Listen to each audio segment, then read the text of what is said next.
What's up, Wheeler Bros? Welcome back to another video. Today we got the YFZ out finally. I've got it probably 99% done. As you guys know, the last 10% takes 90% of the time, so that's what I've been doing off camera. We've got everything put on it, running. We've got it driving. We'll show that later. I don't know if it'll be in this video, but in a video later. But today we're going to be installing a Glann Innovations skid plate kit. We've already got their early on fan kit and a sprocket guard on there that we'll show you guys as well.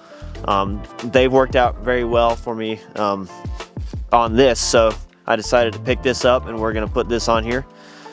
So let's go ahead and get right into that installation, and let's go ahead and pray for today's video, and then we'll be good to go. All right.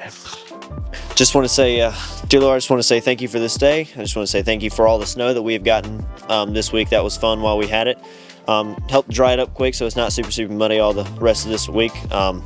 Also just want to say thank you for allowing us to make these videos for you and get these parts and install them. And in Jesus' name I pray, amen.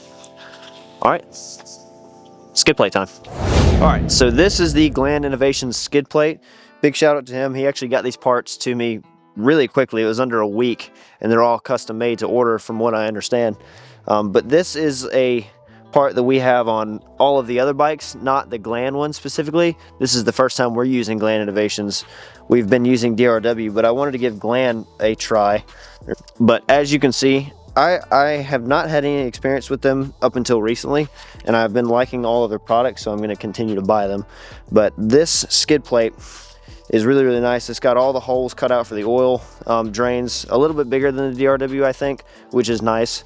It's also got all of the bolt where they go are all countersunk. I believe these are actually a spacer that you put in here, if I'm not mistaken. I'll look at that later and see. But all of them are countersunk. Everything is chamfered, so all the edges are not sharp edges, if you can see that at all. They're super smoothed out, which is nice. And it is a really quality UHMW piece of plastic from everything that I can tell. So we're gonna put it on there and see how it performs, and I'll show you the hardware that it comes with. He labels everything, which I got a big package with about 5 stuff in it, so he labeled everything, which was nice. But Yamaha carb 450, that's really all you need to know. But it's got all the same pieces like the DRW one has, the spacers, the nuts, all of that. So I think we should be good to go. So let's go ahead and flip the bike up and get it put on. Minion, help me. Minions assemble! All right, so I had to look it over, just make sure I had everything right, because to my knowledge, unless I throw it away, these don't come with instructions, but it's pretty easy to figure out. The little clamps like these, they go up front and they hook onto the frame because there's obviously no bolt holes or anything there, so that's where these go. And then these little spacers, you can kind of figure out where they go just based off of where these holes are and the spacer that needs to get the skid plate flat. So there's 3 different sizes. The big one goes all the way at the back. The smaller one, the smallest one, goes in the middle, and the middle size goes in the front. So I'm gonna go ahead and get this set on there, and then we're gonna mount up the top and then the sides in the back.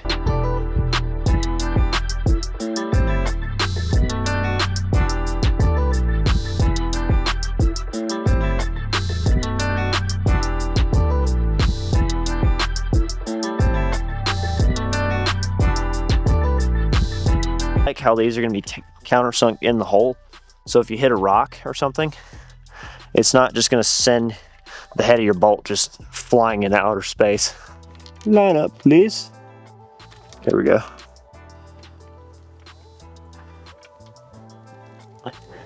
And a 20-year-old quad frame lining up bolt holes for a skid plate. I'm really happy with that, because that normally doesn't ever happen.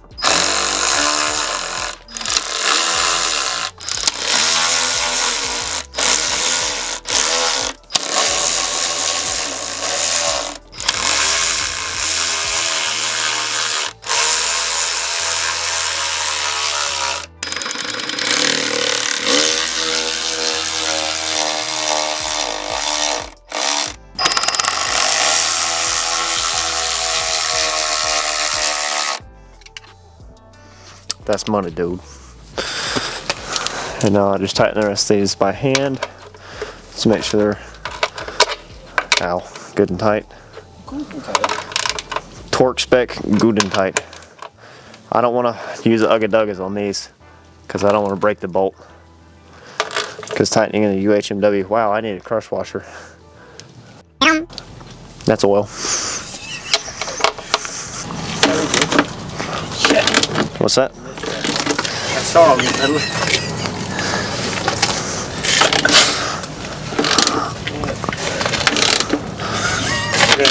Go to Waffle House and get a bite.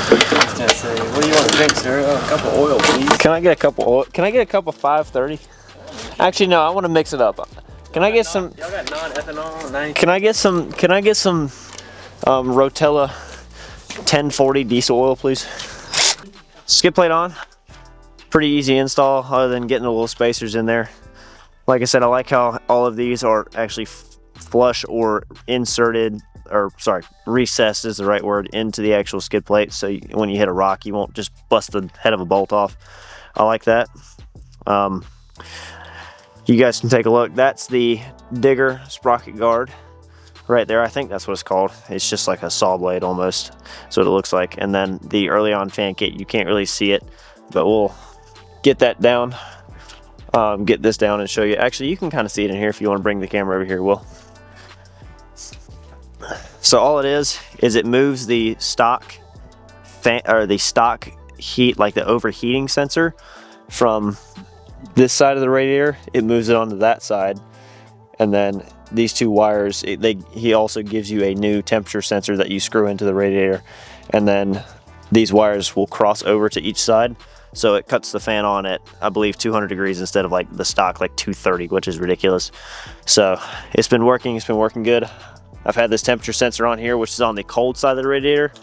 So whenever this temperature sensor reads about 185, which is probably about 200 going into the hot side, it cuts on. So I think that's good compromise. So let's get this thing down. I forgot your thing was right there. All right, so that's the Glann skid plate, along with the digger sprocket guard and the early on fan kit, which you only saw one of the install, but I think this is gonna help the machine with all of the races and everything. I like his products. Still would recommend DRW as well. They're a good alternative. This is just one product that I want to try that I hadn't used yet. I've used all of DRW stuff and I like his stuff, but the Glann stuff, I like it too. So you can go either way. I don't see a plus or minus to go either way. Just different mounting hardware is pretty much the only difference. But yeah, I think that'll pretty much be it for this video.